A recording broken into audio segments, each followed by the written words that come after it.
pessoal, tudo bem? Finalmente mais uma aula aqui no Valendo um Livro pra você que vai estudar pra prova, que vai prestar vestibular, vai fazer ENEM, enfim, literatura. Essa matéria que nem todo mundo gosta, mas eu garanto aqui pra você que é muito da hora. Eu comecei a fazer isso na minha vida, não consigo parar mais, alguém me salva. Help, isso é um help, isso é um pedido de help. E na aula de hoje teremos poesia marginal e funções da linguagem. Agora vamos para a poesia marginal, gente. Estamos falando de Chacal, estamos falando de Cacaso, que inclusive é tio do Zeca Camargo. Só para que você saiba, desde que eu soube disso eu não consigo mais pensar da mesma maneira, não dá, não consigo, é muito difícil pra mim. Ok, Ana Cristina César, Leminski, esse acho que é o mais conhecido, Wally Salomão, até aqui enrolei pra falar, certo? Temos esses nomes expoentes aí da poesia marginal. Estamos falando de anos 70. Época do quê? O que estava acontecendo nos anos 70 aqui no Brasil? Uma coisinha básica, uma coisinha assim, um mero detalhe chamada ditadura militar. É isso que estava acontecendo. A poesia marginal surge, portanto, como um movimento, um grito, uma coisa de contracultura. Vamos ser marginais para sermos heróis, tá? Mas uma coisa muito interessante que eu até perguntei, porque assim, existe um vídeo no Valendo um Livro sobre poesia marginal com um dos únicos poetas vivos daquela época ainda, que é o Chacal. Um cara maravilhoso, poeta incrível, que inclusive tem o CEP 20.000, né, até hoje, que é um movimento de poesia marginal. A prova de que ainda existe poesia marginal. É que o seguinte, gente, apesar de ter sido um movimento de contracultura, apesar de ter sido um grito contra a ditadura, não estamos falando necessariamente de um movimento político, tá? A função da poesia marginal não foi ser um movimento extremamente politizado, até porque existiam outros movimentos na mesma época que gritavam politicamente. Porque a censura era dominante na época, em todos os sentidos, né? Não só a censura política, mas a própria censura da academia. Você só pode escrever desse jeito. Na época você tinha o concretismo, que era muito forte, tinha a poesia engajada do CPC, do violão de rua, e essa sim era uma poesia política explícita, sabe? Na lata, era essa função, né? Era essa função, escrever em cordel para as pessoas mais simples do povo, era um pouco romântico, né? Para poder, quase que uma cartilha para a Revolução. E a gente chegou novamente com uma poesia comum da vida da gente, falar da vida da gente. Cotidiana ali todo. A poesia marginal, ela tem como intuito falar o que quer que eles queriam falar. Por quê? Porque a ditadura inibia, você não podia publicar. Justamente por isso, gente, a poesia marginal também é chamada de geração mimeógrafo. Ou, como diz o próprio Chacal, né, mimeógrafo, que é o ancestral da Xerox. É como você fazia Xerox antigamente, né? E o que acontece? As editoras não queriam publicar. Aliás, as editoras não podiam publicar naquela época justamente por conta da ditadura.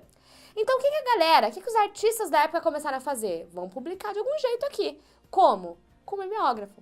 Vamos nós mesmos fazer os nossos próprios livros do nosso próprio jeito.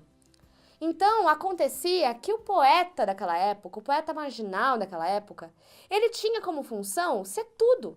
Ele era o cara que escrevia, ele era o cara que fazia o livro, ele era o cara que editava, ele era o cara que distribuía, ele era o cara que vendia.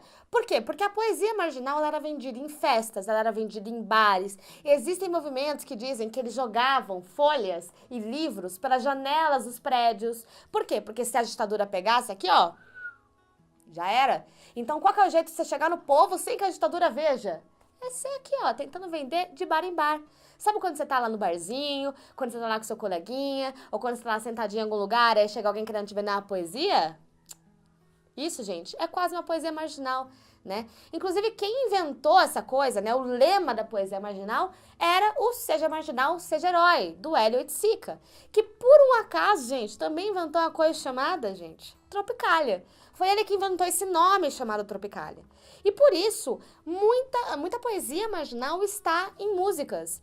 que a gente conhece muito bem, né? O Leminski tem várias músicas, né? Vários poemas musicados que a gente conhece. Cacaso também. De repente me lembro do verde, a cor verde, a mais verde que existe. Não precisava não acenar, não precisava não promessas demais. Acenda a luz dos lampiões. Então, enfim, a gente tem aí uma série de poemas e artes que não só estão na poesia também. Assim como o concretismo, a poesia marginal não é só poesia, literatura, aquela coisa toda.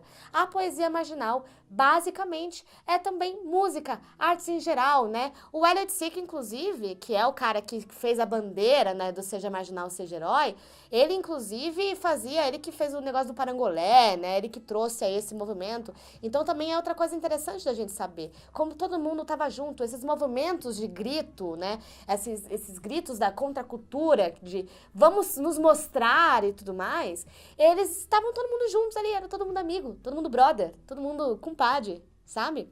E por que poesia marginal? Por que chama de poesia marginal? Porque estava à margem da sociedade no sentido de que não estava na livraria, que não estava sendo autorizado pelo governo. Estava à margem daquilo ali que estava sendo produzido. E usando justamente o mimeógrafo, que era uma coisa que todo professor de literatura tinha em sua sala. E por isso que toda poesia marginal, ela não tem métrica, ela não tem uma coisa certinha, porque ela só tinha como função ser propagada. Essa é a ideia da poesia marginal, é ser propagada e não ser inibida pela ditadura. Então, no final, nós temos uma crítica, nós temos uma poesia cheia de ironia, cheia de, história, piada e, principalmente, palavrão. Inclusive, era por isso que a academia, o que a gente chama de academia, né, era uma coisa, a academia falava, esses charlatões, eles não sabem o que estão fazendo. Inclusive, uma das maiores expoentes, né, uma pessoa que ajudou muito, não uma das maiores expoentes, mas uma pessoa que ajudou muito a poesia marginal a ser a poesia marginal, foi Heloísa Buarque de Holanda. Por favor, não confundir com a irmã do Chico Buarque, que por acaso tem o mesmo nome. Não é ela, é outra. Heloísa Buarque de Holanda, professora de literatura na PUC, e ela resolveu, no meio da academia, ela ali, uma pessoa que tinha se formado em grego, resolveu escrever um livro que chamava 26 Poetas Hoje. E este livro foi o pontapé inicial para a poesia marginal começar a fazer efeito, para a poesia marginal começar a se propagar ainda mais. Né? E um fato interessante, neste livro não estava a Leminski. Por quê? Porque a Elo é do Rio de Janeiro. Então, quem estava neste livro era a maioria, né, poeta marginal do Rio de Janeiro. A poesia marginal do Paraná, por exemplo, que era de onde Leminski era, poesia marginal de Brasília, que estava efervescendo também, a poesia marginal daqui de São Paulo, foram movimentos muito mais fechados. Não tinha internet, né, gente? Não era também fácil, não era compartilhar, que tinha 1 milhão de compartilhamentos, né? E, aliás, a Elo recebeu muitas críticas por não ter Leminski, mas ela fala, como que eu ia saber? O cara tá lá no Paraná, tá ligado? Eu nunca ia imaginar. Aqui, por exemplo, tem um erro absurdo, quer dizer, uma falha técnica absurda, que é a falta do Leminski. Uhum. Mas o Leminski estava no Paraná, naquela época eu não sabia que ele tinha nascido.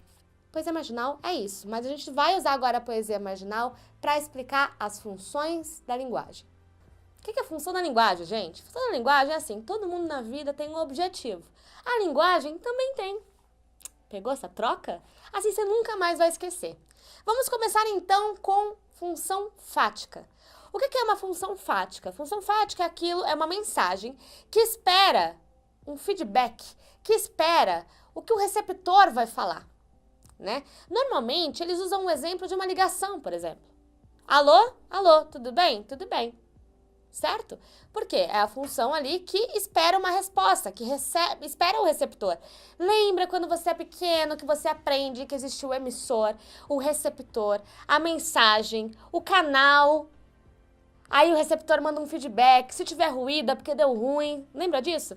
Essa é a função fática.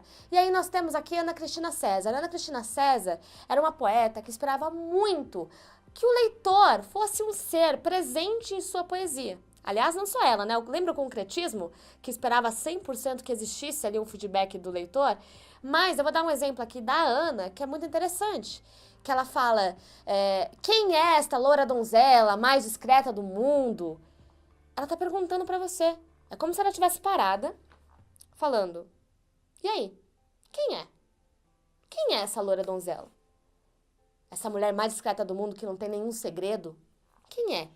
E ela termina a poesia dela assim, mas você fica querendo responder. Você fala, eu acho que eu sei quem é. Entende? Isso já seria uma função fática, que é esperar que exista um receptor e que esse receptor vai te dar um feedback. E aí nós temos a função apelativa ou conativa, normalmente usada na publicidade. Por quê? Porque costuma usar verbo no imperativo, porque quer convencer as pessoas a fazer algo. Então faça isso, compre aquilo. Aí tem um poema da poesia marginal do Nicholas Baer que fala: dissolva seus sonhos em 2 litros de sangue fervido. O que ele tá mandando? Vai aí, faz essa receita em casa. Receita também tem essa função conativa ou apelativa. Tá pedindo para você fazer algo. Então, quando a gente tem essa poesia aí do Nicholas, você consegue entender que a função que está nela é uma função apelativa ou conativa. Depois, não necessariamente nessa ordem, nós temos a função metalinguística, que é você usar de si próprio para falar de si próprio. É quando você vê num livro alguém lendo. É quando você vê numa novela alguém assistindo novela. No caso da poesia, trouxe outro da Ana Cristina César, que ela fala: olhe muito tempo um corpo de um poema, até sentir um filete de sangue nas gengivas. É um poema falando de um poema. É um poema sendo escrito, falando sobre um poema sendo escrito. Logo, está aí a função metalinguística, que usa de si mesmo para falar de si mesmo. É um pouquinho egocêntrica essa função, né? Mas a gente conhece umas pessoas que são assim também. Função poética, uma das funções mais confundidas dentro da face da Terra. Por que ela é confundida? Porque não é só de poema que vive a função poética. A função poética, gente, ela pode estar num texto também. Ela pode estar até numa novela, ela pode estar num filme, ela pode estar em qualquer tipo de arte. A função poética é quando a função, quando a ideia, a palavra é conotativa. Não é o D de dicionário, entende? Ela quer conotar algo. Ela quer te fazer entender algo, não é ao pé da letra que você vai levar. E aí eu trouxe uma poesia que eu amo do Chacal, que ele fala: é proibido pisar na grama, o jeito é deitar e rolar. Ele não tá falando da grama, né? Dá pra entender? Ditadura militar ali, então que tudo era proibido. Ele tá usando a grama como uma questão ali, com uma figurinha, sabe? Não é que ele chegou na grama e falou: pô, proibido pisar na grama, vi a placa, então eu vou deitar e rolar. Não, ele tá brincando. Ele tá brincando com a cara dos militares, tá brincando na ditadura ali. Então isso seria uma grande função poética, que é de conotar algo, não necessariamente a gente levar ao pé da letra. Logo, função emotiva ou expressiva. O que é? Anos 2000, época emo, My Chemical Romance. É basicamente, gente, a função emotiva é o eu. Normalmente é em primeira pessoa e quer ser subjetiva, quer trazer essa linguagem, esse lado subjetivo aqui para a linguagem. E aí eu trouxe um do Leminski, que é maravilhoso, né? Escrevo porque preciso porque estou tonto, né? Olha que coisa, olha que eu escrevo porque eu preciso tanto, que eu estou tonto. Olha que subjetivo. Né? E aí você me pergunta: mas Tati, também vi uma função poética aí? Sim, também tem uma função poética. Não necessariamente a gente precisa ter um único objetivo na vida. E as letras, as palavras, a literatura também não. A gente pode ter mais do que uma função, tá, gente? Na mesma frase, não precisa ser só uma coisa. Tudo bem? João Gostoso era carregador da Feira Livre e morava no Morro da Babilônia. Poema retirado de uma notícia de jornal. Isso é o comecinho aí de um poema do Manuel Bandeira, que inspirou muito poeta da poesia marginal e do concretismo, tá, gente? Ele foi bem importante ali da primeira fase do modernismo. E que função é essa? É a função referencial ou denotativa. Como diz a professora Pamba, D de dicionário, que denota exatamente o que é. Normalmente você tem essa função nas notícias de jornal, nos textos que a gente lê, não todos, claro, porque textão do Facebook tem o quê? Não é muito denotativo não, né, gente? Não é muito, assim, objetivo, né? Não é muito, assim, sem a opinião da pessoa. É o caráter de informar. Então, sempre que você sentir que o caráter ali está exclusivamente de te informar algo, você tem, então, uma função denotativa. E são essas as funções. Olha que fácil, olha que tranquilo que foi a gente explicar. É só você lembrar que, então, existe uma função, um objetivo de cada linguagem, que pode ser mais do que um e que está presente aí, gente, em todos os tipos de arte. Inclusive, o Enem ama fazer exercício desse tipo, né? Te dá um quadro do Picasso e aí um texto da Pagu e fala, qual que é a função dessas duas coisas? Aí você fala, me ferrar, né? Mas não, depois de ver essa aula, você não vai se ferrar mais, porque você vai aprender. Porque a gente tá aqui pra te ajudar, porque esse ano, gente, esse ano é o ano. Beleza? A gente se vê então nos próximos vídeos. Tchau! Adiós! Bye!